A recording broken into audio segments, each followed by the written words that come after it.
gravar. Botei. Seres amados. É o capítulo 4 do livro Ceifa de Luz, de Emmanuel, na psicografia de Chico. Aquele que ama seu irmão permanece na luz e nele não há nenhum tropeço. 1 João 2,10. Os seres que amamos, com que enternecimento desejaríamos situá-los nos mais elevados planos do mundo. Se possível, obteríamos para cada um deles um nicho de santidade ou um título de herói. Entretanto, qual ocorre a nós mesmos, são eles seres humanos, matriculados no educandário da vida e nos círculos das experiências em que se debatem, como nos acontece, erram e acertam, avançam na estrada ou se interrompem para pensar, solicitando-nos apoio e compreensão. Assim como estamos em luta a fim de sermos um dia o que devemos ser, aprendamos a amá-los como são, na certeza de que precisam, tanto quanto nós, de auxílio e encorajamento para a necessária ascensão espiritual. Nunca exigir-lhes o impossível, nem frustrar-lhes a esperança. Doemos a cada um a bênção da estima, sem requisições descabidas, acatando as experiências para as quais se inclinem e respeitando os tipos de felicidade que elejam para si próprios. Todos somos viajores do universo, com o encontro marcado numa só estação de destino, a perfeição na imortalidade. Em face disso, levando em consideração que nos achamos individualmente em marcos diferentes da estrada, se queremos auxiliar aqueles a quem amamos, abençoá-los e abençoá-los com o nosso afeto, cultivemos à frente deles a coragem de compreender e a paciência de esperar. Vamos então fazer a nossa prece. Cláudio pode fazer para a gente? Faço. Elevemos então o nosso pensamento até Deus, nosso Pai, nosso Criador, de misericórdia infinita, de amor, de justiça e de bondade. Jesus, nosso Mestre querido. Eis que aqui estamos, Mestre, na busca do conhecimento, para que a nossa caminhada seja de maneira mais amena, para que esses conhecimentos possam nos fortalecer, nos trazer o amparo, a força, a coragem e o sentimento de que nós podemos sim caminhar. Nós te amamos, Mestre, e em nome desse amor é que te rogamos. Ajude-nos, fique conosco, dai-nos a tua luz, a tua vibração, o teu entendimento, para que possamos caminhar e trilhar esses desafios que irão nos levar à perfeição.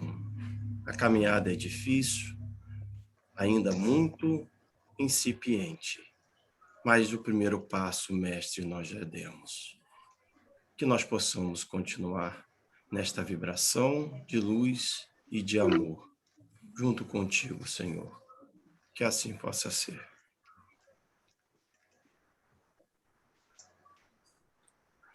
Como já dissemos, né? É muito bom estarmos juntos e mais essa noite, só com amigos, né? Queridos do movimento de nossa cidade. E a gente tem certeza, né, que esse assunto tão relevante, a gente vai ganhar muitos conhecimentos, muitas reflexões importantes. O Espiritismo não é uma doutrina dogmática, é uma filosofia que dialoga, que é capaz de trabalhar de conversar, de ampliar o entendimento sobre os vários assuntos que vivemos em nosso cotidiano. Então, nossas vibrações de carinho para a Rose. Como sempre, é possível levantar a mão, colocar no chat, para que a gente possa ter roda de conversa com as nossas dúvidas, com as nossas questões, com os nossos comentários. E é nisso que a gente cresce. Então, dona Rose Carla, a Boa bola noite, está pessoal. com você. Tudo bom? Olha, eu botei lá no grupo que eu queria perguntas, mas ninguém me mandou perguntas, né? Eu tenho a concepção de que isso aqui não é uma palestra, é uma conversa, é uma roda de conversa. E para isso, obrigado pelo coraçãozinho, parente. Te amo. E para isso, eu preciso que vocês dialoguem comigo. Eu não vou ficar falando sozinha.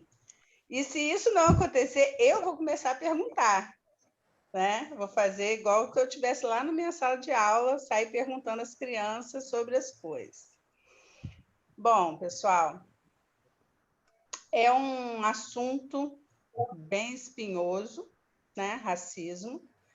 É algo que é marcante em nossa sociedade, em nossa vida, marcante no nosso país, marcante nas nossas relações, na nossa história, né? A nossa história, a história do povo brasileiro, a nossa história, ela é fundada, né, no racismo. Então, primeira coisa é a gente tentar entender, né, o que é isso? E tentar pensar, refletir se racismo existe, se eu sou racista, quais as formas e as relações que a gente ainda encontra de racismo, né, em nossa sociedade. E aí também depois refletir sobre como resolver isso, né? Vamos começar pensando. Nós somos espíritos imortais, estamos encarnados numa nação fundada sobre base escravista, né? Que foi constituída historicamente a partir da relação do povo branco europeu com o povo indígena e o povo negro, né? Que vieram para essa nação para trabalhar como escravos.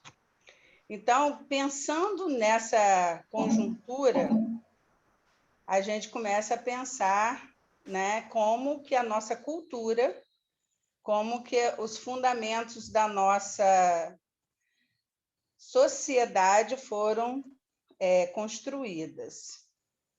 Nós, espíritas, somos reencarnacionistas. Então, nós estamos encarnados aqui não é à toa, né? Alguma razão tem. Estamos reencarnados no momento em que a gente está vendo uma transição, né? Está vendo tantas mudanças e transformações.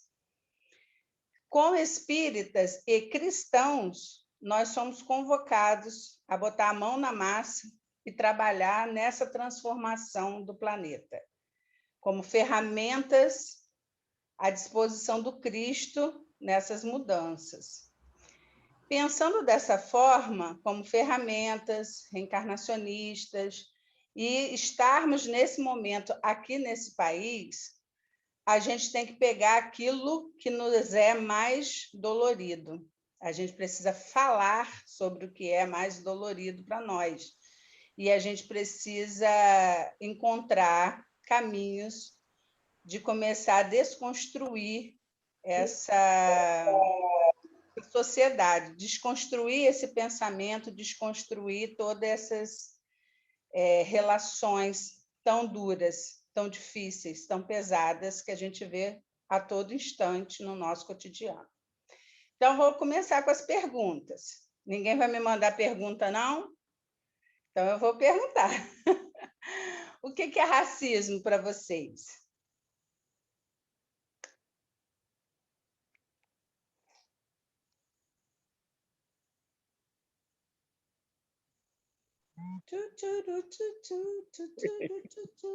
Aquela musiquinha que fica no telefone de espera. Racismo não respeitar a desigualdade, né? Mas racismo, parente, tem a ver com raça. Sim. Então, o que é racismo? Racismo é uma pessoa, né, denegrir uma outra irmã. Aí, já usou uma palavrinha que a gente não deve usar. Uma Não, palavrinha racista. Que é denegrir, né? denegrir. Denegrir, já vem do negrir, né? Não é o denegrir, não é o deneclar. Denegrir, ou seja, fazer coisas ruins. É verdade, são Já várias é uma palavras. palavrinha racista. São várias palavras realmente que já vêm do racismo, realmente. Esse dia eu estava lendo sobre isso aí mesmo também. Isso. Então, né, a coisa tá preta, né? Isso, também. Nesse esquema assim, né? E, no fundo, quanto mais nós espíritos sabíamos que todos nós somos iguais, né? Já fomos Pois negros, já fomos amarelos, né? mas, Um dia seremos negros de novo, não sei, né? E por aí vai. mas, olha só, a gente sabe disso, né? Que somos iguais, mas não temos direitos iguais. É importante a gente frisar isso. Né? Não temos equidade, não somos vistos da mesma forma. Numa sociedade, a gente é educado a pensar que racismo é algo individual. A gente é educado a pensar que racismo é uma questão do indivíduo racista, o indivíduo que comete um ato racista e se achar superior de alguma forma. Isso mesmo. A gente acha que o problema do racismo é um problema de moral. Né? Então, eu chamo alguém de macaco. O problema de eu chamar alguém de macaco é um problema meu, porque eu tenho uma moral racista. E aí, os estudiosos desse tema já vêm mostrando e já vêm publicando textos, já vêm publicando livros, já vêm fazendo teses de mestrado, de doutorado, e etc., PhDs e etc., de que racismo não é uma questão individual, principalmente no nosso país. O racismo é uma questão estrutural. Está nas estruturas, ou seja, estrutura social, política, econômica, cultural do nosso país. E essa relação e essa, vamos dizer assim, essa estrutura impregnada de racismo, ela é secular, ela não é de hoje. Então, mesmo que a gente não se ache racista, a gente acaba cometendo algumas falhas ou erros ou equívocos, porque a gente foi criado dentro dessa estrutura. A gente é educado dentro dessa estrutura. Então, é necessário a gente começar a mudar o nosso olhar e começar a perceber que existe racismo. E o racismo é uma questão, pelo menos para a nossa sociedade, natural. A gente vê as coisas acontecendo e, às vezes, a gente até fala assim, mas será que realmente aquela pessoa ali não cometeu algum erro para estar sofrendo aquele tipo de discriminação, aquele tipo de racismo? Porque o racismo é esse sentimento que está na gente, que a gente naturalizou. Quando eu falo a gente, eu quero dizer a nossa cultura, a nossa educação foi naturalizada. A gente anda numa rua escura à noite ou com poucas luzes, e se tiver alguém branco, bem vestido, andando atrás da gente, a gente nem se preocupa. Mas se for uma pessoa negra, a gente já se preocupa. Isso está entranhado na gente. A gente já se preocupa, já acha que pode ser um assaltante, já acha que vai ser abordado de alguma forma. Pode ser um estuprador, pode ser qualquer coisa, que a gente vai sofrer uma violência. só porque a pessoa é negra. Né? Então, a gente precisa parar para pensar que essas ações cotidianas que estão na nossa relação uns com os outros, em sociedade, ela está impregnada desse racismo, e esse racismo é estrutural, está na nossa estrutura social. Mas alguém gostaria de falar? O que é racismo para você? Uma coisa interessante, Rose, sempre me deixou muito reflexiva, que essa coisa tão forte. Eu trabalhei numa escola que a maioria era negra. A maioria. Era raro entrar numa turma e ter 2 alunos brancos, estou falando branco, bem branco. A maioria negra. E eu, em várias situações, tive que trabalhar um negro com preconceito com o outro. Mas clarinho, vamos dizer assim, desrespeitava o outro, que era aquele negro, vamos dizer assim, bem negro. Retinto. Negro Retinto, retinto. como se diz. Eu me lembro que uma vez eu vi as lágrimas escorrendo pelo rosto dele. Quem tinha feito aquilo? O negro. Então, para a gente ver como que isso está incrustado, né, na nossa sociedade, a ponto do próprio negro também viver isso, né? Não só os branquelos, mas os próprios Sim. negros. Isso é historicamente explicável, né? A gente, quando vai falar de negros, ou da escravidão, ou da história, né, do nosso país, a gente sempre, eu estou assumindo essa minha culpa por ser professora de história.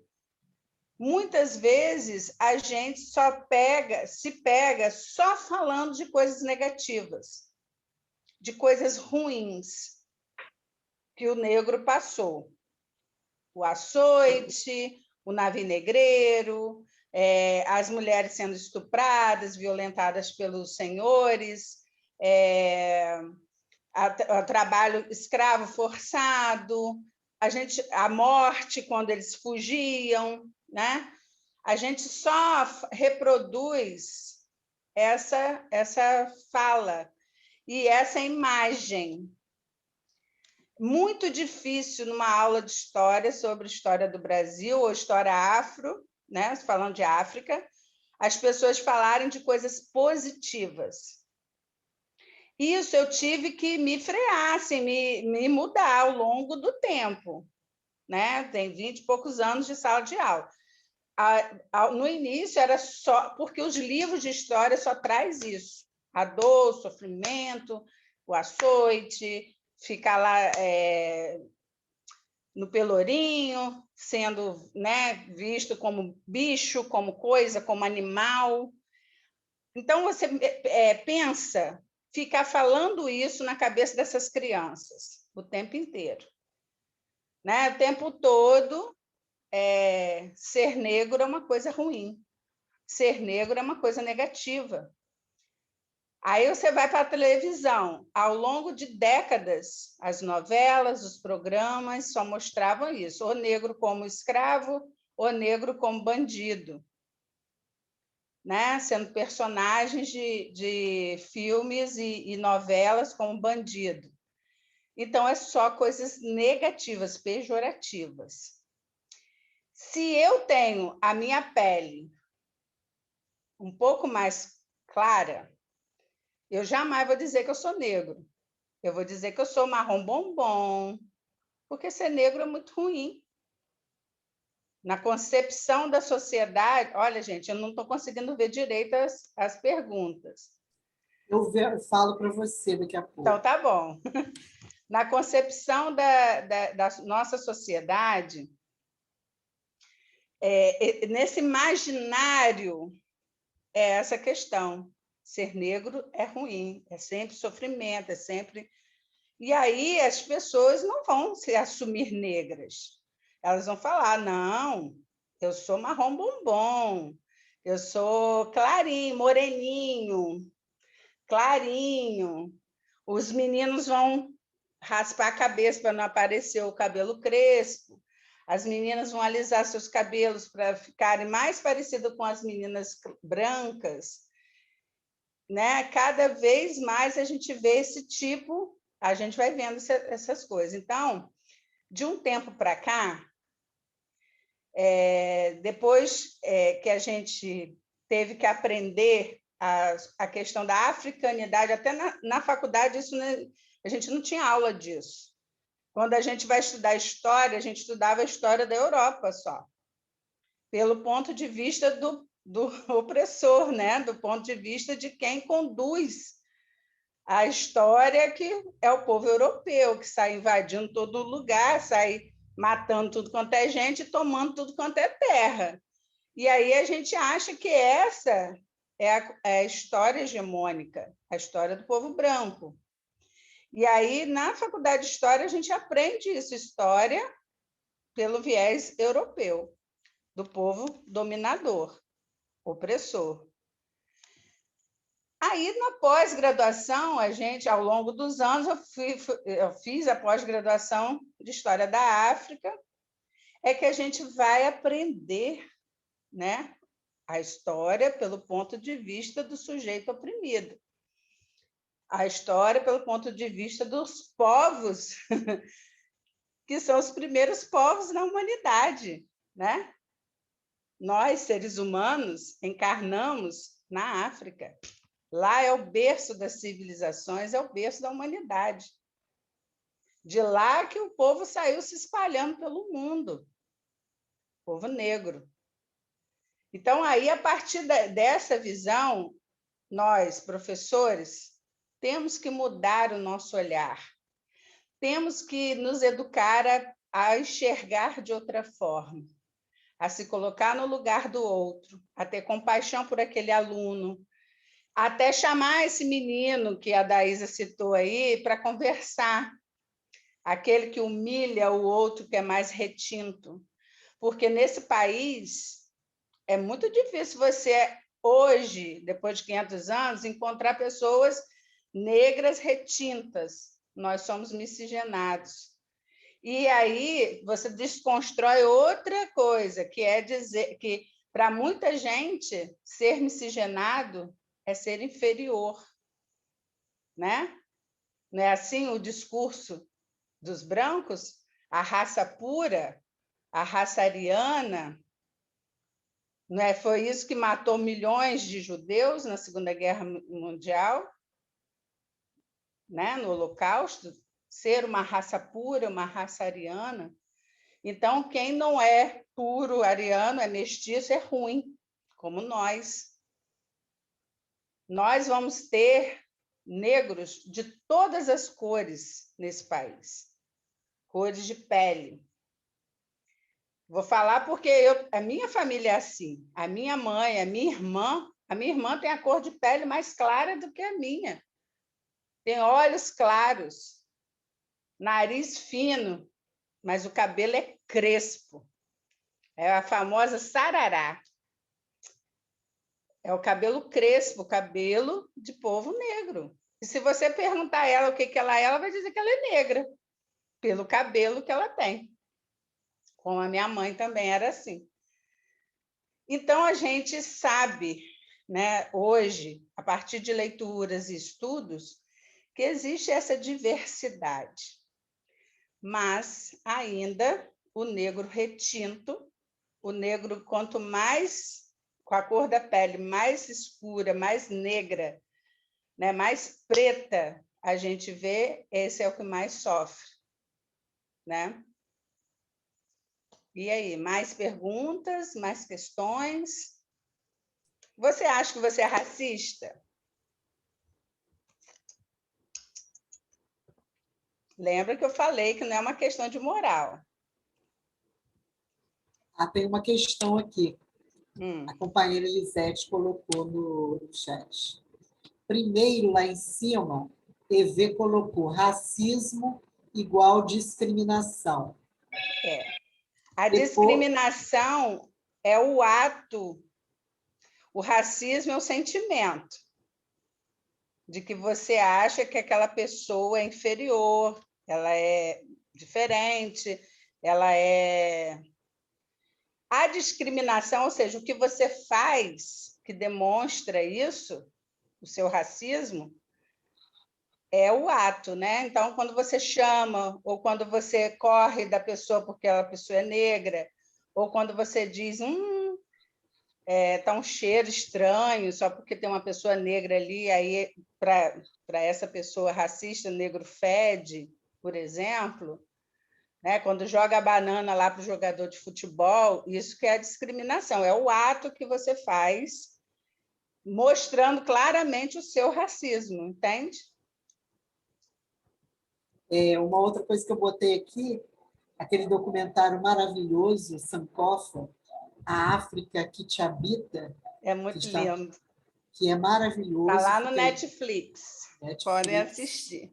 Vale é muito lindo. Há uma conformação com o evento da abolição, como se houvesse realmente alcançado a libertação dos escravos, e suavizamos ainda mais, afirmando que hoje somos todos escravos. Os espíritas, pelo princípio da reencarnação, também se conformam com as diferenças, a violência humana. Refletir sobre essas dores que nos assolam é importantíssimo. Primeiro, a gente vê, né, quando eu falo que racismo... Eu falo, não, os especialistas falam, que racismo é estrutural, a gente vai ver isso na estrutura da abolição. Passa-se por cima de séculos de luta que os negros tiveram, que os negros não aceitaram pacificamente serem escravizados. Eles lutaram, e aí existem várias formas de luta e várias formas de resistência. Uma forma de luta e de resistência é a fuga das fazendas. Outra forma é a formação dos quilombos, que eram, né, núcleos, que eram tipo vilas, comunidades, colônias que existiam aqui na nossa região de Campos, existia, né? Rio Preto foi um quilombo, por exemplo. É um lugar onde os negros ficavam ali escondidos, e não só negros, existiam indígenas, mestiços, os caboclos, as pessoas que se sentiam discriminadas, desprivilegiadas daquele sistema, fugiam e eram bem recebidos nos quilombos. Esse núcleo vivia em comunidade, era um coletivo, então não existe essa história de que preto escravizava preto, né? Colocar um chefe de quilombo como se fosse um senhor de engenho. Existe essa falácia por aí, mas isso é mentira. Então, ali eles viviam coletivamente, eram vilas, produziam, incomodavam por isso, porque eles produziam e vendiam seus produtos. Então, os quilombos eram núcleos de resistência. Muitos deles aprendiam a lutar para se defender, e quando chegavam soldados e etc., eles lutavam, se defendiam e conseguiam fugir dali e ir para outro lugar e formar outro quilombo, né? E venciam essas batalhas. A gente tem outra forma de resistência, como a fuga e os quilombos, é você fazer permanecer sua cultura. Mesmo que você esteja escravizado, mesmo que você esteja dentro de uma senzala, tendo que dormir cedo porque vai acordar quando o sol raiar para poder trabalhar, eles, ali naquele núcleo da senzala, eles permaneciam com a sua cultura, eles falavam a sua língua, continuavam com a sua religiosidade, com seus batuques, com suas crenças, com a sua forma de viver como se vivia lá na África, né? Das regiões que vinham da África. Enfim, resistir é também você fazer viva, continuar deixando vivo essa cultura, essa sua arte, né? Então, quando os negros, alguns que vieram para aqui, para o estado do Rio de Janeiro, eles já vieram catequizados, vamos dizer assim, principalmente da região onde hoje é Angola, né? Então, os negros que vieram de lá, os bantus, eles, lá em Angola, os portugueses colonizaram aquela região. E, ao colonizar aquela região, eles já passaram a religião católica, né? Eles já tornaram aquelas pessoas dali, daquelas comunidades católicas. Então, eles já vinham até batizados com nomes católicos, João, Maria, etc. Principalmente os que vinham para cá, para a região do Rio de Janeiro. Então, ao chegar aqui, eles já vinham catequizados, né? Católicos. Alguns da região que hoje é a Nigéria, eles não eram, né? Lá não se formou uma colônia portuguesa. E aí, quando eles vinham para o Brasil, principalmente para a Bahia, eles permaneciam com seus nomes lá da sua região e sua religiosidade. Quando chegavam aqui, os senhores queriam catequizá-los, queriam torná-los católicos, por exemplo. E aí eles iam às igrejas católicas. E muitas dessas orações, dessas igrejas, desses santos da Igreja Católica, eles oravam, eles faziam reverências a esses santos, mas mantendo firme a sua tradição iorubá. Então, Santa Bárbara é Yansan, né? Dentro dessa como que fala? Tem um nome para isso, que eu esqueci agora. Dessa junção, né, religiosa. Sincretismo. Desse sincretismo religioso, então, os santos católicos eram adorados, faziam danças, faziam festas, mas, no fundo, eles estavam adorando as suas divindades iorubás. Então, como eu falei, São Jorge é um santo da Igreja Católica, e Ogum, né? São Jorge e Ogum é a mesma figura para os negros. Tem vários outros, né? Oxóssi, etc.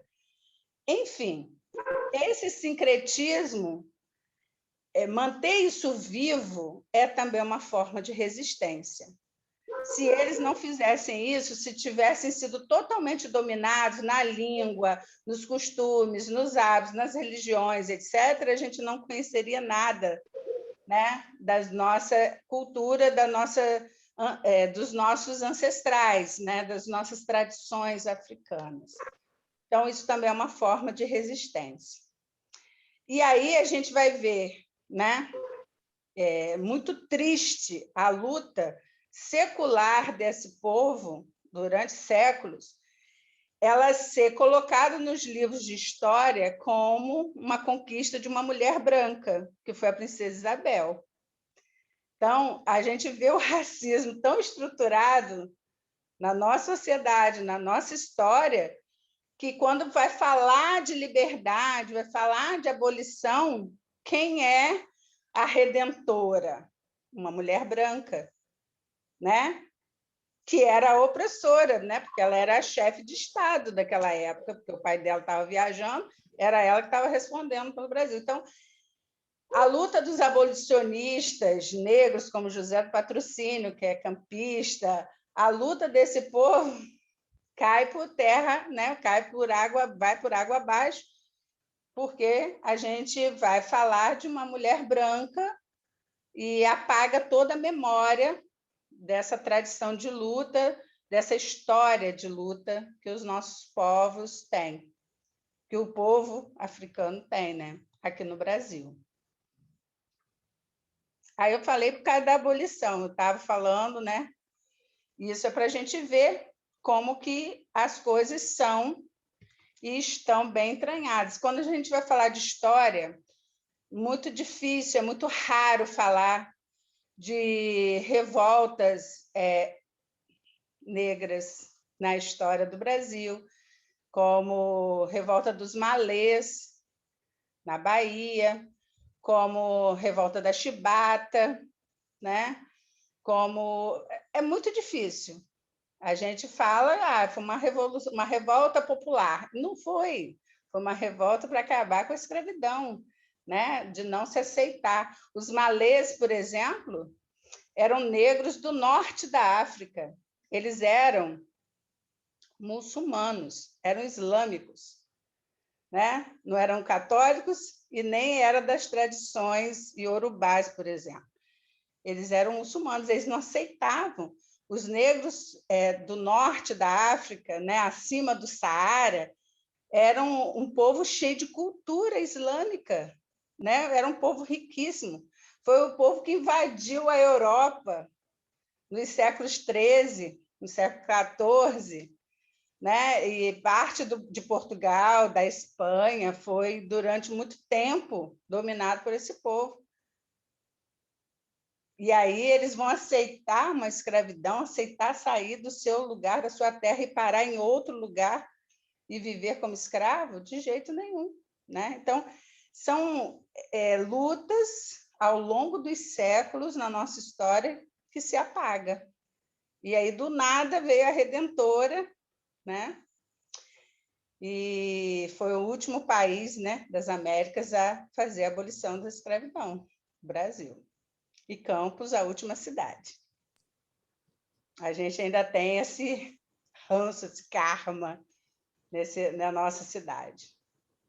Rosicarla, na colocação de Elisete, tem uma questão que eu achei interessante. Ela vira e fala assim, Elisete pode até falar também depois, mas eu achei que é pertinente para a discussão.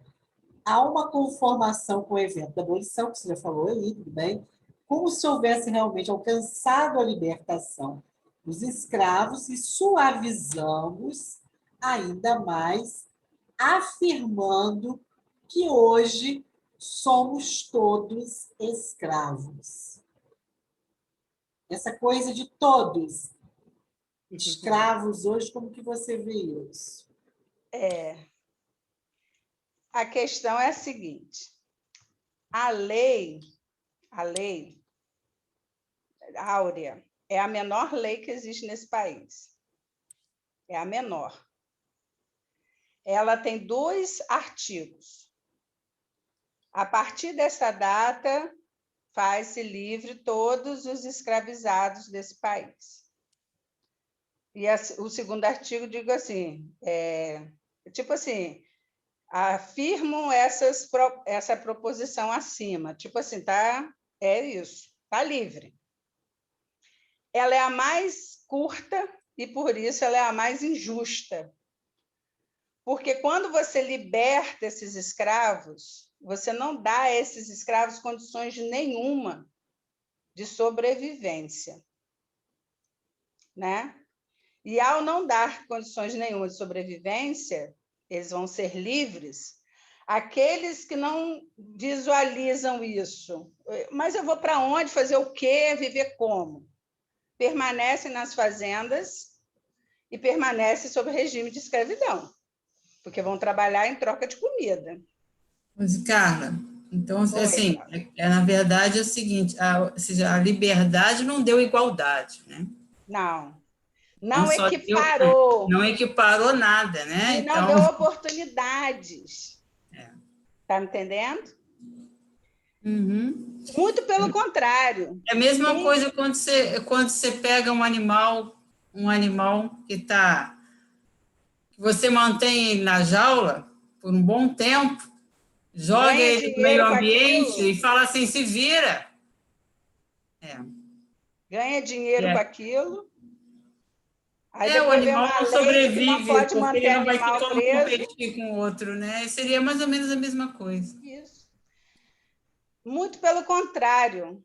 Quem que ganhou a indenização com a Lei Áurea? Os donos, né? Os donos de escravos. Tem uma A Lei colocação. Áurea, fala. Não, fala, depois eu boto o que está aqui. A Lei Áurea, ela surge em 1888. Já estava no crepúsculo do Império, né? As pessoas que mais usavam de mão de obra escrava naquela época eram os monarquistas, os senhores de engenho monarquistas, principalmente no estado do Rio de Janeiro.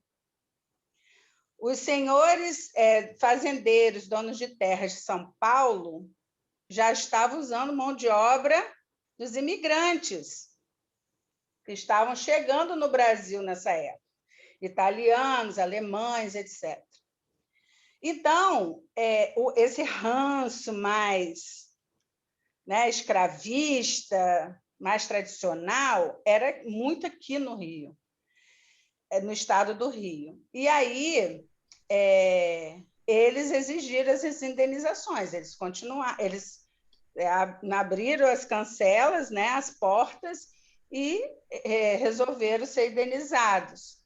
E aí a gente vai entender com isso como que a história é bacana. Olha, o Rio de Janeiro era a capital do Brasil naquela época. Era onde ficava a sede do Império. Por conta desse ranço ainda aristocrático, escravista, esse povo apegado à terra, esse povo apegado às tradições e monarquistas, enquanto isso lá em São Paulo estava acontecendo totalmente diferente. Eram mais liberais, eram fazendeiros que mandavam seus filhos estudarem na Europa. Aí esses filhos vinham com a outra mentalidade, exportando café. Eram eles que eram chefes da economia no Brasil, fazendo a economia girar com a exportação de café naquela época, para final do século XIX. Mesmo o Rio de Janeiro sendo a capital do Império, a capital do país, quem vai ter um destaque econômico vai ser São Paulo, por conta dessa mentalidade mais progressista, mais aberta, mais liberal, de pensar em dar salário aos seus empregados, ou dar um pedacinho de terra para os imigrantes, vão virar colonos. É outra mentalidade. E aí você vê porque nós somos o que somos hoje. O Rio de Janeiro comparado a São Paulo. Não, comparado com muitos outros estados, até sim, com o Espírito Santo, quanto com o Sudeste todo. Mas é nessa também, virada, né, que a gente vê isso. Até Minas é diferente. Minas. Seja, nós temos muito ranço de muitas coisas. Mas aí, voltando à mentalidade do racismo, os paulistas mais progressistas, mais liberais, mais modernos, não deram esse amparo todo para os seus escravos que estavam sendo libertados, como fizeram, né, com os imigrantes. Acolheram imigrantes, deram terra a imigrantes. A gente tem depoimentos de fazendeiros de São Paulo que diziam assim: não, os imigrantes não podem viver nas senzalas que estão vazias. As senzalas é lugar de escravos, eles são brancos, é outra mentalidade. Vamos lembrar que quem estava vindo para o Brasil passava fome lá na Itália, passava fome na Alemanha, por isso que eles vieram para cá. Eram pobres lá, camponeses muito pobres. E aí, porque estava tendo um monte de revolução lá. Aí eles de revoltas e questões lá da Itália e da Alemanha. Eles vêm para o Brasil para tentar a sorte. E a mentalidade racista acolhe esse povo porque eles são brancos, são livres, é outra mentalidade. E o negro continua sendo rechaçado de direitos, etc. e tal. Percebem a diferença? Mas só um pouquinho. Mas esses imigrantes também, que vieram para cá, pobres, eles também são bem racistas. A gente vai ver o sul do Brasil, eu fiquei impressionada. Eles se sentem europeus. Eu tive a oportunidade de conhecer um pouquinho do Sul há anos atrás. Gente, é muito difícil encontrar negros. Eu fiquei Sim. tão impressionada com aquilo. Eu falei assim, gente, no Rio de Janeiro, né? Que a gente conhece mais, Espírito Santo, né? Isa, Essa praticamente. mistura, né? Agora lá, gente, não tem, não. A maior parte Mas é branquinho de porque olhos também claros. Eles não teve construíram essa as famílias deles escravização lá, não. Todo mundo. Então, assim, dificilmente você vai ver. É que a comunidade que eles criaram foram, na verdade, foram né, casando Colônias. com outros, foram colônias, e que não tinha negro. Então, assim, não Isso. é que seja Esse normal. processo de escravização que a gente viu secular aqui no Brasil, lá no Sul não teve. Entendeu? Foi Nordeste e Sudeste. E outra coisa, a gente também tem racismo não só de cor, por exemplo, é a questão, não sei se você vai falar nisso, a questão o imigrante, não, quando emigra ou quando imigra, eu faço confusão, do nordestino. Nordestino, quando vem Sim. para São Paulo, quando vai para o Rio, quando vem para o... Né? E aí é outro problema social, um pouco, não sei se é igual. Porque é o racismo que está na estrutura social. Regionalismo, né? Isso. Agora, uma coisa interessante... Mas só para eu terminar essa coisa da imigração. Só que isso tudo fazia parte de um plano. Acolher os imigrantes da terra, da casa, salário, fazia parte de um plano. O Estado investiu nisso, o governo investiu nessa vinda de imigrantes, porque existe um plano de embranquecimento da população. Olha que duro isso. Existe um plano de embranquecimento da população brasileira. Porque ser negro, na cabeça desse pessoal, eu estou falando do pessoal de São Paulo, principalmente, que durante a República são eles que vão mandar no governo, lembra? República Café com Leite. O povo de São Paulo e o povo de Minas. O povo de São Paulo. Então, durante esse período da República Velha, existia esse projeto de embranquecimento. Então, a ideia era trazer imigrantes, né, e acolher esses imigrantes para que a miscigenação deixasse a população brasileira mais branca, porque negro é um sinônimo de atraso, de escravidão, né, de coisa ruim. Então, ainda tem essa questão. Por isso, os especialistas batem nessa questão da estrutura, né? Silvio de Almeida, excelente professor, advogado, né? Escreveu um livro chamado Racismo Estrutural. E ali ele coloca... tem vídeos dele no YouTube, é só botar Silvio de Almeida, Racismo Estrutural. Ali ele explica tudo. Nesse livro, ele vai fazer essa divisão do racismo individual, que a gente ainda é o que a gente mais está acostumado. Então, quando alguém comete um ato de discriminação, de violência, a gente acusa aquela pessoa ali, né? Ela que é sem moral, ela que é uma pessoa doente.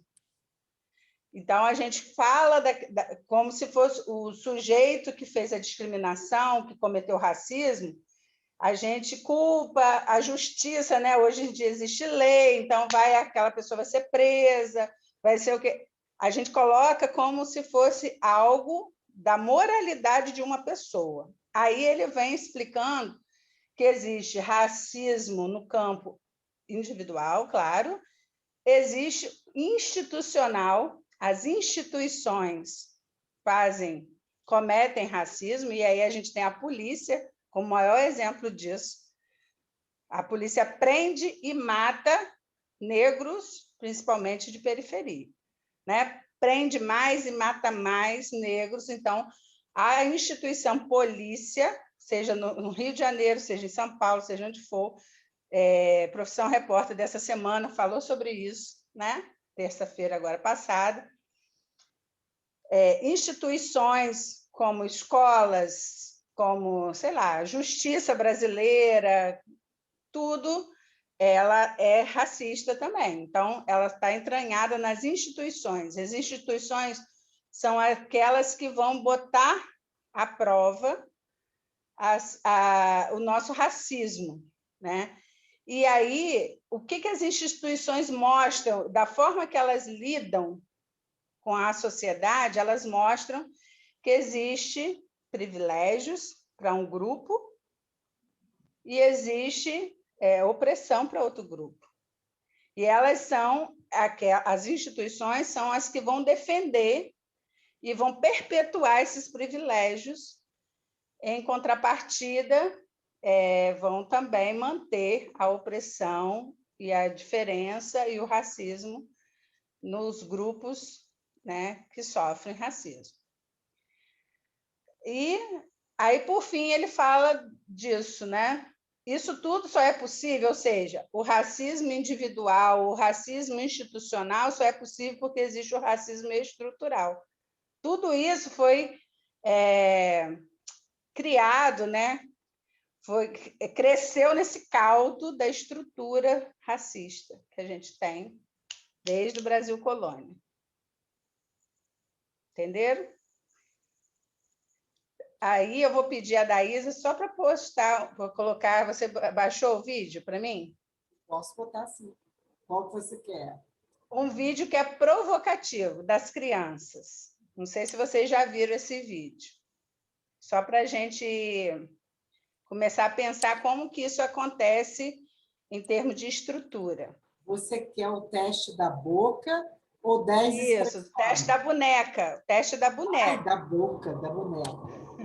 Esse é um teste de psicologia e tal, social, que já foi feito em vários países. Você no YouTube vai encontrar, ó, teste da boneca, é um experimento psicológico desenvolvido. Já passou. Deixa eu voltar um pouquinho.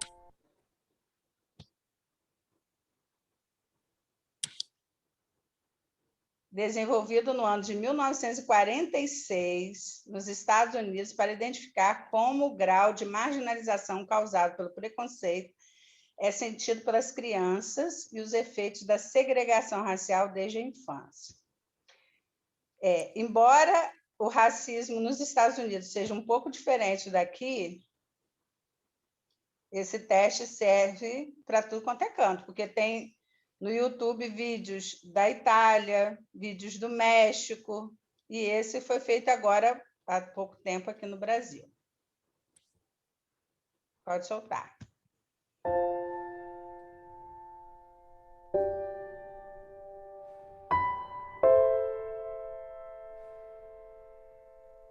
Qual é a boneca branca? Essa. Essa. Qual é a boneca negra? Essa. Essa aqui. Negra. Qual das duas bonecas você acha mais bonita? Tem uma que ela pensa em chinelo. Essa. Claro que é essa. E por que você acha ela mais bonita? Só por causa do cabelo. A cor dela é mais bonita. Qual boneca você acha feia? Essa. Mas eu achei esses daqui feio. Qual boneca pra você é a mais legal? Essa. Aquela. E qual boneca você acha que é má? Essa aqui por causa do cabelo, da pele, do olho. Tem cabelo bagunçado, não gosto muito da cor dela. O que te incomoda na cor dela? A cor eu não gosto muito. Que eu não gosto também da minha cor, que é a mesma cor dela. Você não gosta da sua cor? Por quê? Porque eu não gosto muito de negra. E pra você, qual das duas bonecas é boa? Essa. Por que ela é boa? Ela tem cabelo bonitinho, ela tem pele mais clarinha. O cabelo, o vestidinho das duas. E a cor de pele, né? Qual das duas bonecas você acha que se parece mais com você? Aquela. Essa. Diz pra mim, qual boneca que se parece mais com você? Essa aqui.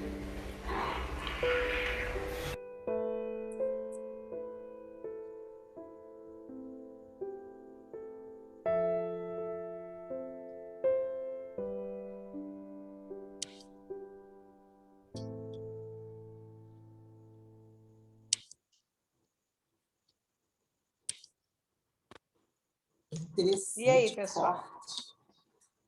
É forte, né? É A chocante. gente nasce racista? Não. Pode ser, né? É um misto. Pode nascer ou pode ser criação também, né?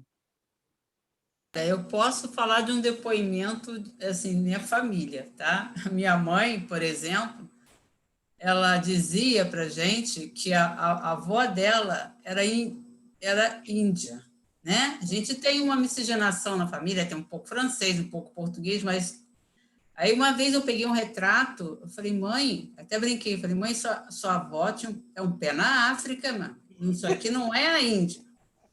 Porque ela tinha a pele muito, mas muito, muito, muito. Aí, né? Mas ela nunca falava. A irmã dela, mais nova, que é viva ainda, que ela até fala assim, ó, se vocês quiserem saber da história, vocês me perguntem enquanto eu estou viva. Ela fala assim, a sua bisavó, Cláudia, é negra, sim. Era filha de... Aí era filha, né, daqueles convidados com os senhores, né? Ou seja, a família, né, que veio depois, né, com os senhores de engenho, aí que vieram de repente, né, aí os seus bastardozinhos, aquelas coisas. Mas de qualquer forma, então assim, Vítima de violência. eu tenho esse lado, né? Minha mãe talvez não aceitava isso, né? E o meu pai também não tinha, assim, ele não gostava muito de negros, não. Embora ele se dava com muito, né? Mas não gostava muito do... E aí, assim, como você fala, aí perguntou, como é que se cria? Cria-se, sim, numa Constituição. Pode ser, você pode começar na sua própria família, né? Esse olhar um pouquinho, tanto que lá em casa são 10 filhos, e tem uns com olhar realmente de mais assim, né? Mais simpáticos ou menos simpáticos, vamos dizer assim. Mas começa na família. E ali, assim, a gente tem um consciente coletivo nisso também, né? Porque já vem do passado. Racismo estrutural. Ô, Rose, Oi? eu estou me lembrando que meus filhos, quando eram pequenos, eles sempre dançavam com meninas negras, porque ninguém queria dançar com os meninos negrinhos. Eles sempre dançavam, tem fotos. Ricardo pequeno, Ramon pequeno, dançando com as meninas negras. E olha que estudava escola particular, né? Então, era aquele preconceito, as meninas sobravam, as negras, e eles dançavam, até mesmo porque nunca teve isso na família. Minha mãe é negra, né? Negra mesmo, minha mãe. A história da minha família eu acho muito interessante. Eu tenho um avô, Rafael, que eu não conheci. Quando eu nasci, ele já tinha desencarnado. Mas eu tenho uma admiração pelo meu avô incrível, pela história que a minha mãe contava, que meu avô era professor e conheceu a esposa dele, que era minha avó, quando foi a uma festa. Ela era cozinheira da casa, ela era escrava. E ele casou. Eu tenho uma admiração. E quando ele ia com ela nas festas, minha mãe contava, se alguém discriminava, ele ia embora da festa com ela. Eu sou assim, apaixonada por esse avô que eu não conheci. Às vezes até penso que pode ser um dos meus filhos, que eu sou apaixonada por eles. E eles nunca tiveram preconceito. Então, também sou de uma família de 11 filhos, minha mãe negra, meu pai branco também. E meu pai também sempre respeitou muito minha mãe, né? E a gente, assim, foi crescendo, aprendendo a não ver diferença na cor. Como ali a criança vê a bondade na cor, né? E não tem nada a ver. Achava que o bom é o branco, né? No vídeo Mas aí... isso vai ouvindo, né? Vai Do ouvindo. adulto, porque a Vai criança não nasce vivenciando. racista. E assim, na minha casa, de 11 filhos, é claro que tem uns mais preconceituosos. Eu não vou dizer que eu não sou totalmente. E a gente sabe, vai aprendendo, é o que foi ensinado a gente não ser, né, Rosa? Mas eu tenho irmãos que falavam assim: minha mãe não é negra, não. Gente, e tava assim. Minha mãe não é negra, não. Como que ser negro fosse coisa ruim. Coisa ruim. E minha mãe é uma pessoa, porque não é minha mãe, não, maravilhosa. Então, para mim, eu via minha mãe como uma pessoa que eu amo e que não tinha nada a ver cor. E isso ela ensinou a gente também, foi ensinando meus filhos, e por aí vai. Eu lembrei desse fato aqui agora, que sempre eles, todos dois, quer dizer, há muito tempo atrás, que Ricardo é mais velho, Ramon mais jovem, mas ainda existe isso nas escolas. As meninas negras, elas querem dançar, mas não tem quem dança com elas às vezes. Ali a fala mais dolorosa é da menina que diz que não gosta da própria cor. Exatamente. Né? Muito triste. Porque sofre esse tipo de preconceito, né? Porque ela deve ser de uma região onde não tem tantos negros. Tem um outro vídeo também que foi feito naquela Criança Esperança, não sei se vocês lembram, que era uma mulher negra que pedia para as crianças falar um monte de insulto a elas. A ela. E aí as crianças falavam assim, não, eu não consigo falar, não consigo. Mas teve uma, lá do Rio Grande do Sul, que ela é morena de cabelo liso. Né? Assim, se for perguntar uma mulher negra, para a mulher negra, aquela menina não é negra. Mas na sociedade, no grupo que ela vive, onde só tem branco de olho verde, cabelo louro, ela é negra. E ela começa a chorar. E aí a atriz negra pergunta, mas por que você está chorando? Ela, porque eu ouço isso todos os dias. Né? Aqueles insultos que ela pede para a criança falar, mas eles não têm coragem de falar. Ou seja, para mim, né, a fala de todas ali, a gente vê, é triste a gente ver uma criança falar que o feio, o que é mal, é a boneca negra, né? É o mal, a bonita é a outra, qual que você não quer brincar é aquela... Essa representação, né, que tem. Isso é muito triste. E crianças pequenas falando isso. Mas é porque houve isso. Então, é tão entranhado no nosso dia a dia, na nossa vida. Na minha família também, tem negros, é tudo misturado. E aí mas eu me lembro da minha juventude, das piadas sobre negro, sempre pejorativas. Né? Eu me lembro por exemplo, os Trapalhões. Quem tem mais de 40 anos lembra dos Trapalhões. E como pintavam com o Mussum. O Mussum era sempre o bêbado, né? Sempre o irresponsável. Oi?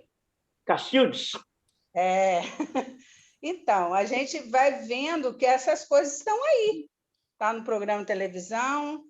Hoje, ainda tem um fato, às vezes tem algumas profissões, em alguns momentos, ou seja, eventos de arte, no balé, você quase não vê uma bailarina negra.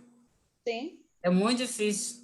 E elas sofrem preconceito também nos próprios ambientes delas. Sim, é verdade. Muito difícil destacar. Uma coisa para reflexão aí, Ricardo. Acho que foi Cristina que falou aí que o pai branco casou com a negra, né? Não foi isso? Aí eu, raciocinando aqui rapidinho, é que o pessoal fala às vezes que o negro tem racismo com ele mesmo, às vezes. Né? É raro isso aí, um branco casar com uma negra. Tem, não sei em termos de pesquisa isso aí. Mas homem branco, né? Mas o contrário é verdadeiro. O negro casar com a mulher branca, né? Uhum. Jogador de futebol, artista, procura loura, logo, né? Uhum. Então, o que você tem, o que tem nisso aí? Isso aí a gente pode dizer que o racismo vem também do negro, do próprio negro? Vai mais ou menos na linha do que a Daísa falou, do aluno, que é um pouquinho mais claro, pegar no pé, humilhar o aluno mais retinto. Uhum. Vai mais ou menos na mesma linha, né? A gente não pode dizer que existe esse racismo reverso. Reverso, né? isso. Porque quando a gente fala assim, o homem preto só quer saber de mulher branca. Aí a gente vai entrar, se a gente for discutir essa frase ou discutir essa temática, a gente vai entrar em duas questões. Uma, aquela que a gente falou com relação ao aluno. A visão que se tem de negro. Negro é ruim, igual as crianças falaram da boneca. Negro é feio, negro é sujo, negro é mau. Então, a primeira discussão que a gente vai entrar é nessa, né? A visão que muitas pessoas têm, muitos negros têm, e quando ele diz que ele não é negro, que ele é marrom bombom, é porque existe esse estigma de ser negro é coisa ruim, é mal, né? E aí eu já expliquei isso historicamente, da onde vem, dos nossos hábitos, costumes. Por isso que a gente fala que está na estrutura da sociedade. A gente fala até sem saber, sem querer, sem parar para refletir, a gente vai repassando essas informações. A segunda questão que a gente vai discutir sobre essa temática, Roberto, é a seguinte: não existe racismo reverso, ou seja, preto ser racista, porque essa visão é uma visão totalmente deturpada da questão, entendeu? Do racismo. Como o racismo está na estrutura, não é o fulano que é mau caráter porque quer casar com branca. Está entendendo? Ele quer casar com branca porque na cabeça, ou na cultura, ou na educação que ele teve, na visão que ele tem de mundo, casar com preta é uma desgraça, porque ser preta é ruim. Está me entendendo? Essa como o racismo está na estrutura, falar que aquele preto está sendo racista com preto, a gente não está discutindo a coisa na razão que tem que discutir, na profundidade que tem que discutir. Porque não é uma questão de moral desse homem, é uma questão que está na estrutura dessa sociedade, que faz com que todo mundo, inclusive o negro, pense que ser negro é ruim. Está me entendendo? E ele ter essa postura não vai mudar em nada a vida dele e nem a vida dos outros pretos. O branco vai continuar tendo privilégios, os negros vão continuar sendo racialmente discriminados, vão ser oprimidos, não vão ter direitos, ou seja, não muda em nada. Então, não é por aí que a gente tem que discutir isso. Sim. Eu me lembro que quando... Só para provocação, não seria... que eu me casei com o Eduardo. Eduardo é negro. Isso. Eu me lembro que quando eu me casei com o Eduardo, quando a gente começou a namorar, eu ouvia muito da mãe dele isso. Eduardo vai embranquecer a família. Eduardo vai limpar a família. E ele brincando, ele dizia assim, mãe, Rose Carla é mais negra do que eu. Por esse sentimento de negritude, das tradições, eu sou muito mais assim do que ele. É o que um racista diria. Eduardo é um negro de alma branca. Olha que coisa horrorosa. O racista diria isso. A gente não deve generalizar, não. Oscar, a gente não deve generalizar, né, nisso aí. Mas não seria, só para provocar uma coisinha. Nisso que você falou aí, de que a sua sogra falou, vamos branquiçar. Ela falava, né? Porque ela foi criada dentro dessa ideia, desse preconceito, entendeu? Eu sei, mas... Não é ela que é racista. Eu sei, mas na sociedade, né, eles De repente, tipo assim, o negro, aí ele teve uma infância, de repente, com vários preconceitos, passando por vários preconceitos, e depois vem na cabeça dele, então vai bater o que você está falando mesmo, vai vem na cabeça dele, olha, eu não quero isso para os meus filhos. Exato. Então, eu vou procurar uma clarinha, de preferência loura, né? Para clarear e para o meu filho não sofrer o que eu sofri. Pode ser nessa vertente também. Não, é o que eu ia Então, falar. mas aí o problema não está na pessoa escolher uma mulher branca. O problema está na pessoa sem saber que isso existe, né? Ele sabe que isso existe, preconceito, ele sofreu parará, parará. E aí é pensar numa forma de mudar isso. Né? Que se sou eu ia pensar assim, aí mesmo que eu vou ter filhos negros para poder ensinar essas crianças a lutarem, a brigarem, a mudarem, quebrar paradigmas, etc. Mas, Rose, vamos pensar em lados, porque existe, né? O mundo são várias possibilidades, né? Claro. Então, a gente está aí para várias possibilidades. Então, à medida que você, como o Roberto falou, a pessoa casa com né? Você é o branco, casa com o preto casa com o branco, e tem seus filhos, ele não vai querer que seus filhos sejam discriminados ou sejam, né? Ou tenham preconceito, porque viveu isso na pele. Então, isso vai ter uma tendência a se diluir um pouco esse problema, né? É um branqueamento. E como nada é por acaso, a gente sabe, então, assim, esses processos são um pouco mais lentos, né? Então, tem que ter, os viés são vários, né? São processos de várias formas, né? Só que um deles poderia ser esse também, né? De haver uma suavização nas próximas gerações, né? Vamos ver assim. Aí, Cláudia, eu vou dizer o seguinte, é por isso que racismo não é uma questão do preto.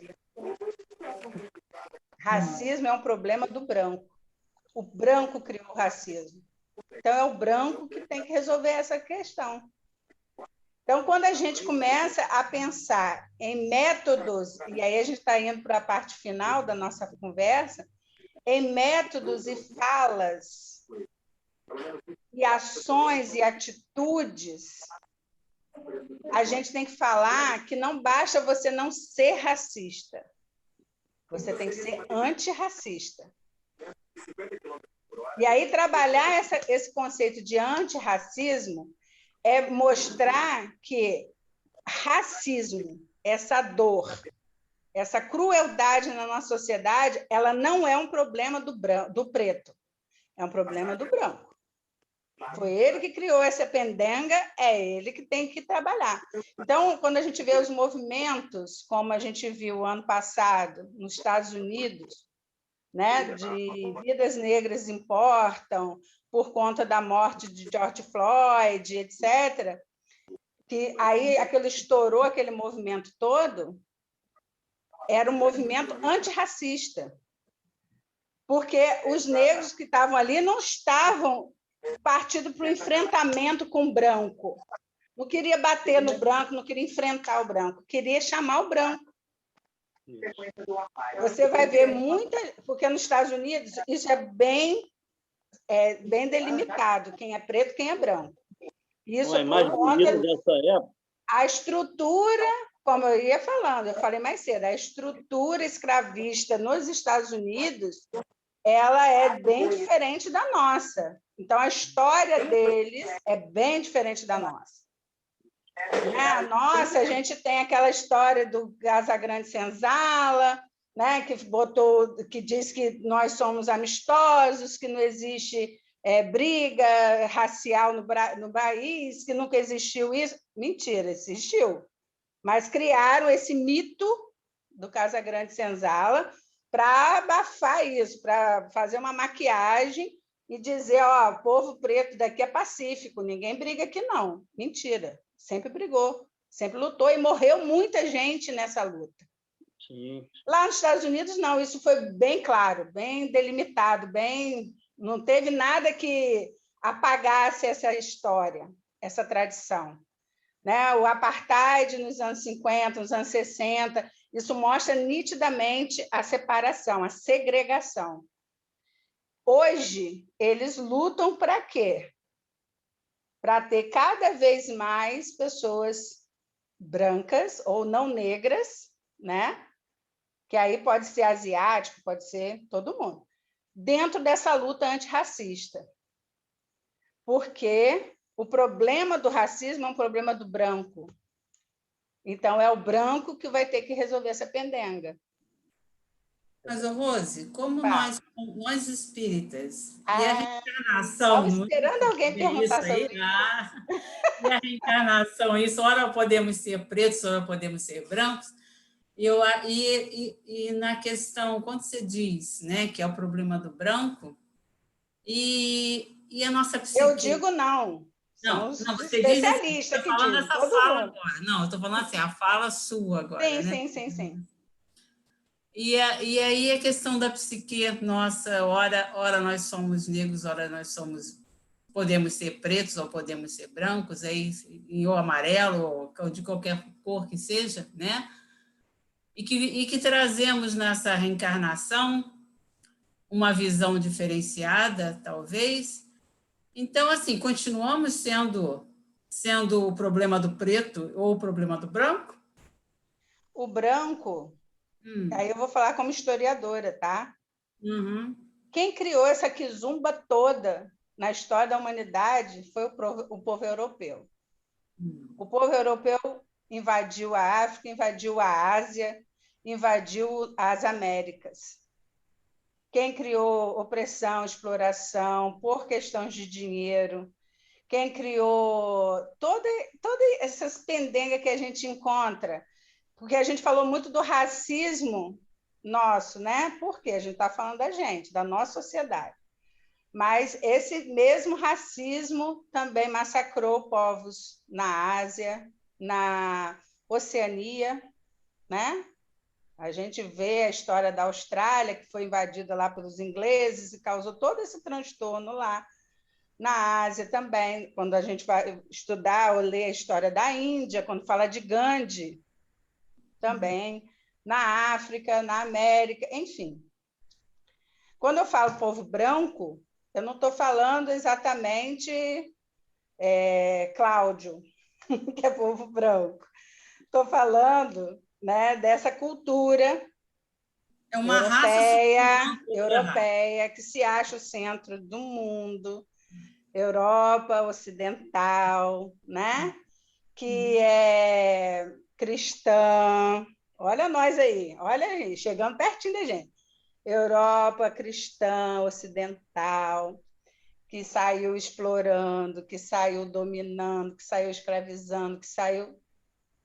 É uma pendenga de pessoas que se colocam nessa posição, que se acham mais europeizadas, vamos dizer assim, que só querem aprender e só acham cultura e só acham valores nesse modo de vida, nesse grupo de pessoas, né?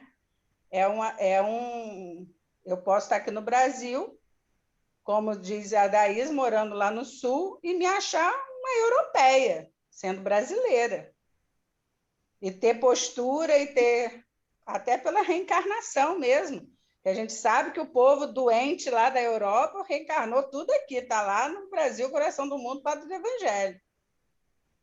Reencarnou aqui para se cuidar, para se tratar, para se curar, né? De se achar o centro do universo. Então, a gente precisa pensar na nossa postura individual como espírito imortal. Quais os valores que eu trago em mim, o que eu valorizo tanto, o que eu acho bonito, o que eu acho feio, né? O que eu acho legal, o que eu condeno. Por isso que eu perguntei lá atrás, mas ninguém me respondeu. Você se acha racista? Você acha que realmente existe culturas, povos que são inferiores? Você fica incomodado quando ouve um batuque? Ou quando vê lá, sei lá, uma expressão da religião do candomblé? Coisa do diabo? Isso tudo foi criado pelos europeus, amiga. É verdade. Espalhado pelo mundo. Ô, Rosecar, Enfim. uma pergunta assim, baseado no sei, né? O que você acha das ações, então, do Sérgio Não Camargo? vem com política, não, pelo amor de Não, Deus. não é política, não. A ação de Sérgio Camargo, presidente da Fundação... Então, estou falando, lá vem ele. Não, mas... Ele é racista. Pois, ele é negro. Mas ele é racista. Ele foi colocado ali só para dizer que Bolsonaro tem um negro para chamar de seu.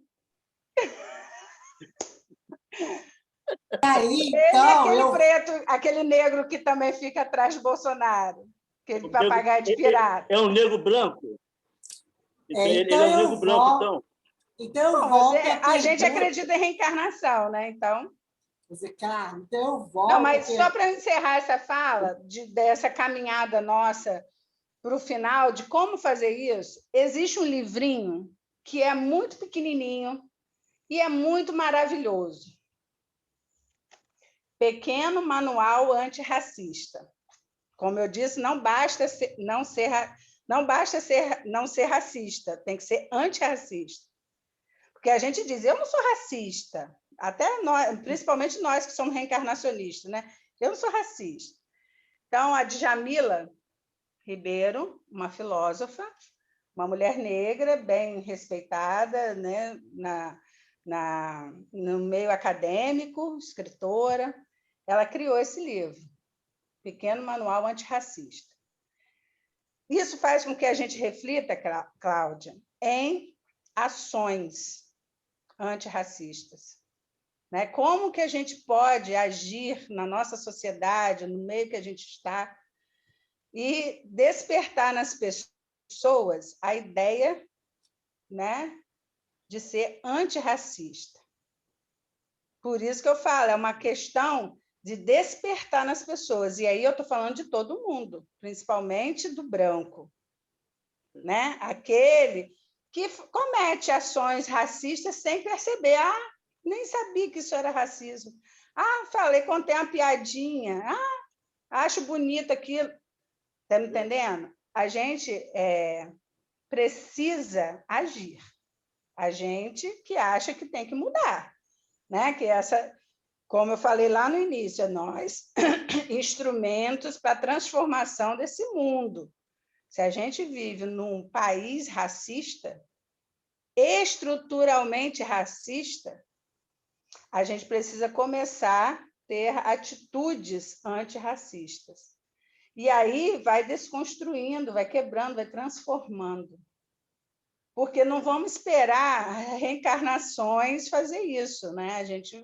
A gente precisa agir, e eu acredito muito que Jesus espera isso da gente, porque ele foi o primeiro a mostrar, a quebrar esse tipo de paradigma, né? Quando ele se senta com a mulher lá no poço de Jacó, né?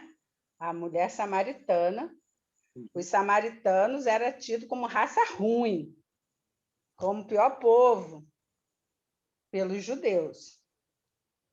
Né? Os samaritanos, como todos.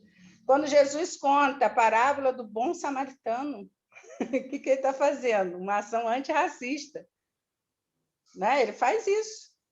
Ele fala lá do sacerdote, fala lá do outro que passou e não deu assistência, aí fala que o bom samaritano fez o bem. Quando ele decide, né? Porque foi uma decisão dele, calculada, sair de lá de onde eles estavam, da Galileia, para ir para Jerusalém, as pessoas davam uma volta imensa para não passar na Samaria, que era o lugar do povo ruim, povo miscigenado. Por que eles eram ruins? Eram inferiores para os judeus, porque eram miscigenados, porque foi um povo que foi muito invadido e ali se misturou, gente. Foi invadido pelos persas, fenícios, ao longo dos séculos, e ali eles não eram um povo puro. A gente sabe, né? Os judeus erraram a caminho da luz, e Emmanuel fala isso para a gente, né? O maior erro dos judeus foi o quê? O orgulho da raça, de se sentir superior aos outros povos. né? Esse foi o grande erro do povo judeu, e aí está pagando até hoje por esse erro. Enfim, ele faz questão, Jesus, ao invés de dar a volta para ir para Jerusalém, Jesus decide passar pela Samaria. Os discípulos não... Eu estou fazendo assim que tem um mosquito aqui. Os discípulos não entenderam nada. Aí Jesus disse para eles assim, ó, vocês vão ali na feira comprar os mantimentos, as comidinhas, e eu encontro com vocês lá no poço de Jacó. E foi Jesus, sabendo que naquele momento a mulher samaritana estaria no poço de Jacó. Porque, além dela ser samaritana, ela era discriminada dentro do próprio povo, dentro da própria Samaria, né? Porque ela era uma mulher que já tinha sido casada várias vezes. E aí Jesus senta e dialoga com aquela mulher. E dá àquela mulher o poder de evangelizar aquele pessoal. Dizer para o povo, olha, é o Messias prometido, ele está aqui, tarará. Os discípulos, quando chegaram, encontraram aquela cena, quase morreram. O que Jesus está fazendo, gente? A gente não se mistura com esse povo, não. Jesus estava lá, evangelizando o povo, ou seja, tendo uma atitude antirracista. E ensinando para os discípulos que eles deveriam ter a mesma atitude, já que eles queriam e seguiam Jesus, queriam ser antirracistas. Desculpa, é o mosquito que está aqui, ó. Eles queriam ser cristãos, seguir Jesus. Se quer me seguir, então você vai ter que fazer as mesmas coisas que eu faço. E uma dessas coisas é o quê? É ser antirracista. Então, pegando esse exemplo de Jesus, trazendo aqui para pertinho de nós, a Lília. Quanto tempo! Segunda-feira a gente não pôde se ver, né? A Lília é a mãe da Elka, não sei se vocês sabem. Seguindo o exemplo de Jesus, né? Acho que a gente precisa começar a trabalhar essas questões, né? E aí existem vários livros, várias publicações que nos trazem esse despertar, que faz a gente desconstruir, né? E passar a trabalhar a favor de um mundo mais justo, mais igualitário, né? Com menos opressão, com menos privilégios para um, né? E opressão para outros, a gente trabalhar nesse mundo aí. Então, sejamos todos antirracistas. A gente vai caminhando para o nosso encerramento. Só deixa eu terminar uma coisinha. Eu sempre interrompendo a Daísa. A pergunta que eu queria ouvir e que eu não ouvi, que eu achei que eu fosse ouvir quando o Cláudio começou a falar, era: e o espiritismo nessa história toda? Então. Acho que isso vai ter que ficar para uma outra conversa. Então, eu achei que eu achei que eu tinha feito a pergunta, mas eu acho que não foi tão clara assim. Eu queria ouvir sua resposta. Qual pergunta? Não, para mim, no meu entendimento, você falou de reencarnação. Não, sim, não. É questão não só reencarnação, mas como a gente, como espíritas, que a gente vem, né? Que a gente sabe que ora pode estar em corpos diferentes, com etnias diferentes. E como é que a gente vê isso? Porque é assim... Aí é de cada um mesmo. É se fazer a sua autorreflexão. Sim, mas aí, por exemplo, a questão vem a questão do autoconhecimento mesmo. Começa por aí, não tem jeito. Isso aí. Uhum. Foi o que eu falei. Às vezes você está num país como esse, lidando com situações como essa, mas você se vê como um superior mesmo. Você tem... Não estou falando você, Cláudia, estou falando de forma geral. Tem pessoas que têm horror a coisas de preto, Tem pessoas que acham assim, candomblé é coisa de, né? Então, você, ao se deparar consigo, o que você expressa, o que você fala, o que você pensa, o que você sente, você vai saber exatamente como é, né? Que lugar, né? Qual é o seu papel nessa história. Aí eu acho que aí é que deixa de ser um pouquinho o papel do branco ou do preto, né? Talvez seja de todo. E aí, por exemplo, eu vejo a minha experiência. Eu tenho, você falou candomblé, já fui, já frequentei, porque minha mãe já teve. Umbanda também. Hoje eu fiz a minha escolha, mas assim, a escolha de não querer. Você gosta? Hoje eu posso dizer que eu não me afinizo. Não, mas aí você respeita essa cultura? Respeito. Aí tudo bem, né?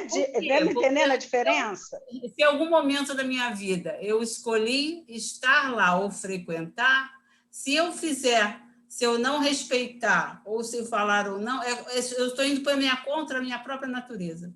Porque um dia eu estive lá. É como se eu tivesse... Mas é disso que a gente está falando. A mesma coisa que eu dissesse assim, por exemplo, eu tenho um preconceito com um muçulmano. Todo islâmico é terrorista. Está me entendendo? Todo, sei lá... É generalizar. Todo alemão é nazista. É generalizar, né? Eu estou pegando algo que eu sinto... Presta atenção, é algo que eu sinto e estou colocando isso como uma determinação, né, geral. Não é, gente. Então, o meu papel dentro dessa luta, quando eu falo quando eu falo assim, é um problema do branco, Cláudia, eu quero dizer que até agora, quando a gente fala em racismo, quem tem que se preocupar, brigar, lutar, explicar é o negro.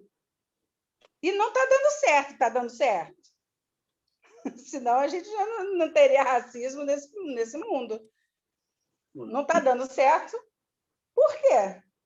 Porque enquanto só o negro que sofre o racismo na pele for aquela pessoa que ficar preocupada com isso, que brigar por isso, por direitos, por equidade, por, sei lá, oportunidades, tarará, os brancos vão continuar mantendo seus privilégios e nada vai mudar para eles e o racismo vai continuar acontecendo. Eu acho que tem que ser a união. Oi? José Carlos. Não seria tipo assim, união, por exemplo. Aqui, por exemplo, né, acho que não se enquadra no termo de racismo como o nosso amigo Sérgio Camargo né? Nós não somos. Né? Mas o que eu vejo também, vamos dizer, a parte do negro, naquela época do Black Power, né? A juventude, eu via, a galera valorizava o cabelo. Eu acho que está voltando isso agora. Eu acho interessante, eu vejo um jovem, né? Negro, mas com um cabelo, curte o cabelo, fica bonito do jeito que é. Isso é uma conquista, isso é uma resistência. É nada contra, mas eu acho que isso é eles se autovalorizarem também, né? Uma autovalorização. Mas isso tem que partir de alguém criando essa cultura, entende? Mas eu vejo isso. Porque o jovem do nada não vai despertar para isso. Não, mas eu vejo que está acontecendo. De repente, né, com a criação de hoje, das sociedades que estão mais abertas, não é isso? Mas eu acho que quando você fala o candomblé, acho que é igual ao espiritismo. O espiritismo, um tempo atrás, o pessoal chegava e ficava escondido. Né? Hoje em dia, não. Hoje em dia, a gente tem orgulho de falar, eu sou espírita, né? Mas você não podia estar abertamente falar. Né? Mas, para isso, a gente tem que dizer para determinadas pessoas que o espiritismo nosso é o de Kardec. Eu tenho isso.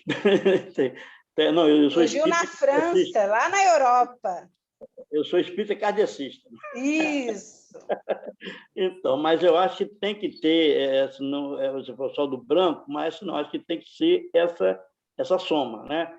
Do branco, nós que já entendemos que é burrice fazer isso, né? Quanto mais nós espíritas, né? E os negros também se autovalorizarem, né?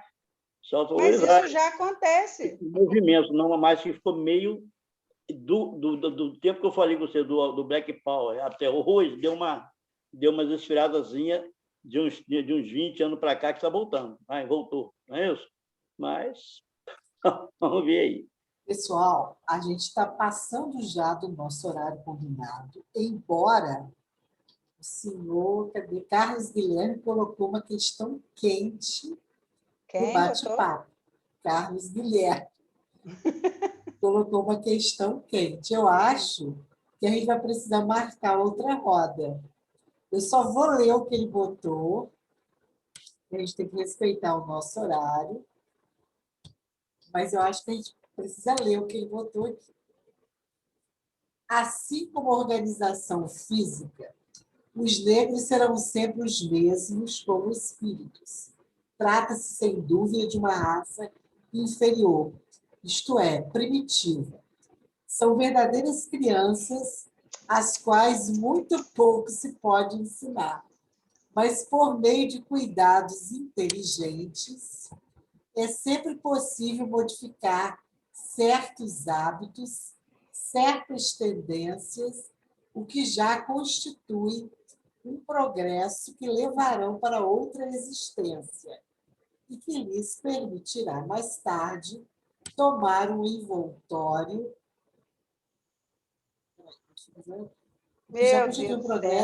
que levarão para outra existência e que lhes permitirá, mais tarde, tomar um envoltório em melhores condições, trabalhando em sua melhoria, trabalha-se menos pelo seu presente que pelo seu futuro. E por pouco que se ganhe, para eles é sempre uma aquisição. Kardec. Cada progresso... Só um instantinho. Gente, saiu do lugar aqui, peraí. Por isso que eu falei que isso tinha que ficar para uma outra roda. Pois é, mas eu vou só ler... A gente nem falou de espiritismo aqui, de doutrina espírita, né? Que levarão para outra existência, que ganhe, para eles é sempre a questão. Cada progresso é um passo à frente, facilitando novos progressos. Isso está onde, gente? Allan Kardec. Allan Kardec, que é a Gênese, né? Perfectibilidade da Raça Negra, Revista Espírita, de abril de 1862. Seu Carlos tem Guilherme. Coisas assim, a Gênese, tem obras póstumas também. A gente já, então, convida você, Rose, para voltar no final de maio, dá para ser? 13 de maio, libertação dos escravos. Aí, podemos pensar nisso. E aí... Isabel, a Redentora. A gente pode pegar esse... Caso deve que continua com tem obras póstumas também. Tem a Gênese. 13 de maio é uma quinta-feira, hein, gente? Aí, vamos pensar, então. 13 de maio. Vão libertar os escravos dentro da doutrina espírita. Então, Carlos Guilherme, você vai ter que esperar um pouquinho. Ele está de janelinha fechada. E a gente prossegue atualizada, Ele abriu. Tudo bom? Ele ficou esse tempo todo procurando no Google, no Kardecpedia. Tenho certeza. Na verdade, rapidinho, na verdade, eu já tinha botado no chat, porque eu queria abordar um pouco de etnia, porque eu vi que a gente estava falando muito de cor, porque é o que acontece muito no nosso país, né? O racismo pela cor de pele. Sim. Né? É branco, é preto, é pardo e tal. Enfim, é muito pela cor, mas a gente tem no mundo muito por etnia, né? É o olhinho puxado, é o cabelo não sei como, é o tipo físico, enfim, tem várias questões aí, né? E eu acho que a gente isso aí já é outro assunto que se debate muito também. A diferença de etnia, raça. Sim. Mas eu acho que a gente aqui já começa pelo discurso errado, porque a gente que já é miscigenado, seja a gente parecendo branco ou não, a gente já diz assim, né, Roberto? Está me ouvindo? Vamos ver se o Roberto está me ouvindo. Porque aí a gente já começa dizendo assim, porque nós brancos, né? Nós, os brancos. Nós, brancos. Olha só, eu não sou branco. Também não. Eu pareço branco, mas eu tenho bisavós negros, eu tenho bisavós índios. Então, isso aqui é que eu só... falei. É muito difícil você dizer que existe um negro puro, negro, a não ser que chegou de Angola ontem. Na realidade, nós estamos... dizer que tem um branco puro, tal. Mas numa sociedade estruturalmente racista, qualquer claridadezinha que você tem na pele, você já diz, sou branco. Na minha família, parte de pai é afro, parte de mãe é austríaco. Oh! Olha só. É? Pessoal, então vamos pensar aqui. O próximo tema poderia usar a palavra etnia?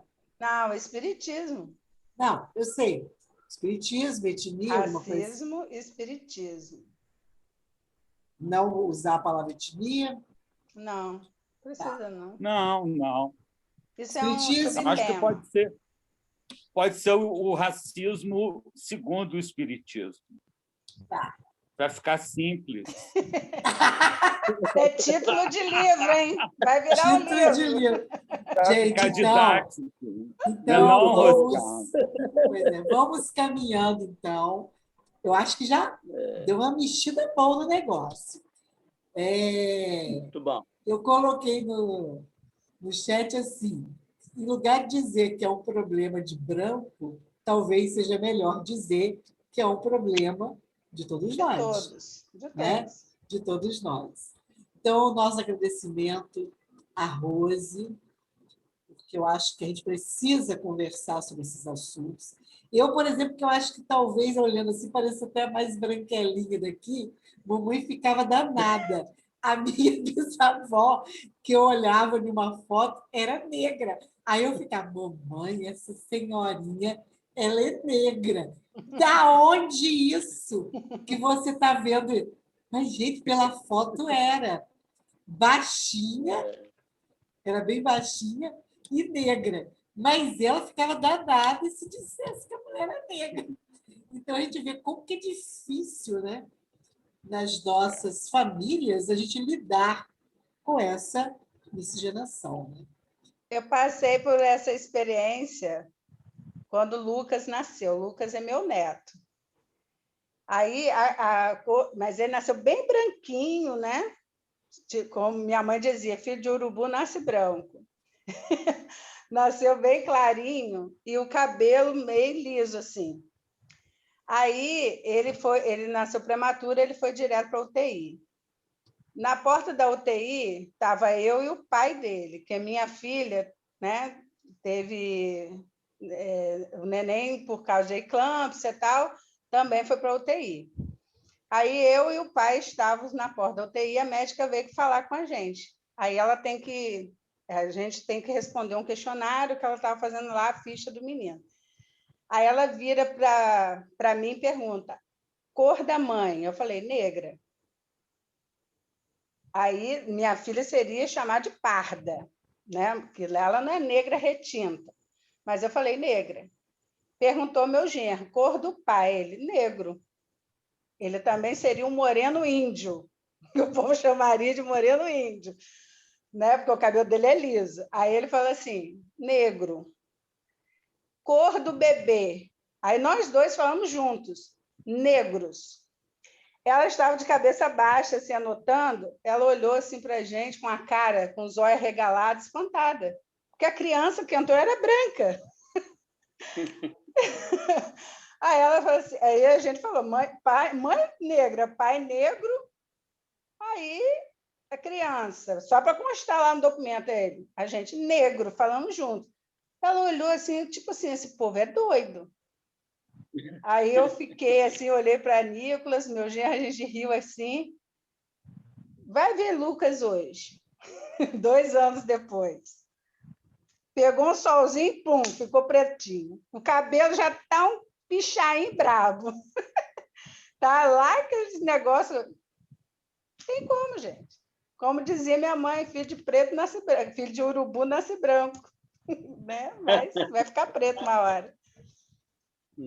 Bom, gente, então, nosso agradecimento à Rose, nosso agradecimento a cada companheiro que está aqui, que contribuiu com as suas reflexões, ou ouvindo com atenção, porque também é uma forma de participação. E a gente caminha, então, para fazer a nossa oração nesse momento difícil, né? Que a nossa cidade passa, que o nosso estado do Rio passa, que a gente possa aproveitar esses momentos que estamos juntos, ficamos até mais descontraídos, embora o assunto seja muito sério, e aproveitando as boas energias que estamos gerando, né? Vamos pedir por todos esses que sofrem. Jesus, nosso mestre querido, nosso modelo, nosso guia, que nos ensina a viver de uma forma mais plena, de uma forma mais respeitosa com todos aqueles que caminham conosco. Aqui estamos nós, agradecidos pela oportunidade da reflexão, da troca de ideias sobre tema tão relevante para esses dias que vivemos. E aproveitamos para pedir a espiritualidade presente, que nos acompanha, que nos inspira, por aqueles que vivem esse momento da pandemia, sofrendo ou em suas casas, ou nos hospitais. E um pedido de forma especial pelos profissionais da saúde, por aqueles que estão nessa frente, trabalhando diuturnamente, que têm já um cansaço por tudo que vivem, que eles possam ser abraçados por essa espiritualidade amiga que nos acompanha. E fica com todos nós, os nossos familiares, e que possamos, em outra oportunidade, voltar a conversar sobre esse assunto. Que assim possa ser.